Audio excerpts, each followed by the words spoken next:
तो दोस्तों PC jewellers ने अपना यहाँ पे Q1 के नंबर्स डिस्क्लोज कर दिए हैं। आइए देख लेते हैं नंबर्स कैसे निकल के आए हैं। उसके साथ ही साथ अगर आपने ये स्टॉक खरीद रखा है या कोई फ्रेश एंट्री लेने की सोच रहे हो, कौन से लेवल्स बेस्ट रहेंगे, कहाँ तक टारगेट रखना है, कहाँ तक आप होल्ड कर सकते हो, सारी चीजें आपको इसी वीडियो पे हम चार्ट्स पे लेके जाकर समझाने वाले हैं। शुरुआत करते हैं हम सबसे पहले यहाँ पे नंबर से, कैसे इस बार के Q1 के नंबर्स निकल के आए हैं। तो यहाँ पे नंबर्स अगर हम बात करते हैं तो रेवेन्यू से हम यहाँ पे शुरुआत करेंगे। नंबर्स आपको यहाँ पे करोड़ पे देखने को मिल रहा है। तो अगर हम रेवेन्यू की बात करते हैं पिछले क्वार्टर का, तो यहाँ पे आपको 699 करोड़ के आसपास रेवेन्यू देखने को मिल रहा था, जो कि इस बार बढ़ के 724 करोड़ के आसपास आपको देखने को मिल रहा है। तो क्वार्टर की बात करते हैं तो यहाँ पे आपको लगभग 3.5% के आसपास यहाँ पे आपको ग्रोथ देखने को मिल रहा है रेवेन्यू के नंबर्स पे। वही अगर हम बात करते हैं ईयर ऑन ईयर बेसिस पे, तो पिछले साल यहाँ पे आपको 401 करोड़ के आसपास रेवेन्यू देखने को मिल रहा था, जो कि इस बार बढ़ के वो 724 करोड़ के आसपास आपको देखने को मिल रहा है। तो अगर आप ईयर ऑन ईयर देखोगे तो लगभग 80% के आसपास यहाँ पे आपको रेवेन्यू पे ग्रोथ देखने को मिली है ईयर ऑन ईयर पे। तो क्वार्टर पे और ईयर ऑन ईयर दोनों पे ही आपको एक अच्छे ग्रोथ देखने को मिली है रेवेन्यू के नंबर्स पे। आइए बात कर लेते हैं खर्चे इस बार कैसे आपको देखने को मिल रहे हैं। तो खर्चे की बात करते हैं तो यहाँ पे देखो पिछले क्वार्टर पे 603 करोड़ के आसपास खर्चे थे।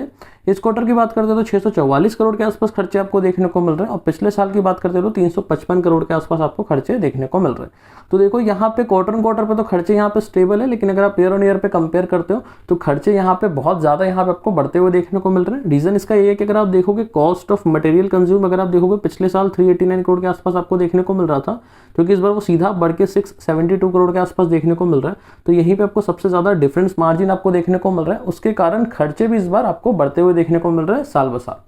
बात कर लेते हैं इस बार प्रॉफिट के नंबर्स की, कैसे आपको प्रॉफिट के नंबर्स देखने को मिल रहे हैं। तो अगर आप देखोगे पिछले क्वार्टर पे, अगर हम टोटल प्रॉफिट की बात करते हैं तो पिछले क्वार्टर पे आपको 94 करोड़ के आसपास प्रॉफिट देखने को मिल रहा था, जो कि इस बार बढ़ के आपको 161 करोड़ के आसपास देखने को मिल रहा है। तो क्वार्टर की अगर हम बात करते हैं, आपको एक बहुत ही अच्छा जंप आपको देखने को मिल रहा है प्रॉफिट के नंबर्स पे। लगभग 71% के आसपास यहाँ पे आपको प्रॉफिट पे ग्रोथ देखने को मिल रही है। ये अगर हम प्रॉफिट के ईयर ऑन ईयर पे बात करते हैं तो पिछले साल यहाँ पे आपको 156 करोड़ के आसपास देखने को मिल रहा था, जो कि इस बार बढ़ के 161 करोड़ के आसपास आपको देखने को मिल रहा है। तो साल दो साल भी अगर आप देखोगे तो लगभग आपको 3.5 से 4% के आसपास यहाँ पे आपको प्रॉफिट के नंबर्स पे भी ग्रोथ देखने को मिल रही है। तो ओवरऑल अगर हम नंबर्स की बात करते हैं तो बहुत अच्छे यहाँ पे नंबर्स आपको देखने को मिल रहे हैं। रेवेन्यू प्रॉफिट दोनों ही आपको अच्छे लेवल से आपको ग्रोथ करता हुआ देखने को मिल रहा है। आइए हम आपको लेके चलते हैं चार्ट्स पे कि कैसे आप यहाँ पे एंट्री और एग्जिट आप बना सकते हैं। तो देखो कोई भी बाय एंड सेल रिकमेंडेशन हम यहाँ पे प्रोवाइड नहीं करते, सिर्फ आपको इंपॉर्टेंट लेवल्स वगैरह हम डिस्कस करते हैं, वहाँ पे आप ट्रेड्स वगैरह ले सकते हैं। तो देखो अगर आप करंट प्राइस की बात करते हैं तो यहाँ पे 15 रुपए के आसपास यहाँ पे पीसी ज्वेलर्स ट्रेड करता हुआ आपको देखने को मिल रहा है। अगर आप देखोगे एक ट्रेंड लाइन आपको यहाँ पे बनता हुआ देखने को मिल रहा था, जो कि इसका ब्रेकआउट के बाद आपको एक बहुत अच्छी तेजी देखने को मिल रही है, क्योंकि ये ट्रेंड लाइन पे मल्टीपल टाइम्स यहाँ पे मार्केट ने रेजिस्टेंस लिया, मतलब यहीं से आपको गिरता हुआ देखने को मिल रहा था। लेकिन जैसे ही इसको तोड़ा ना, अब देखो यहाँ से शेयर ऑलमोस्ट 13 रुपए से 19 से 20 रुपए आपको देखने को मिल रहा है। लेकिन अभी देखो करंटली अभी शेयर 15 रुपए के आसपास चलता हुआ देखने को मिल रहा है। तो अगर आपको फ्रेश एंट्री लेनी है तो कहाँ तक ले सकते हो।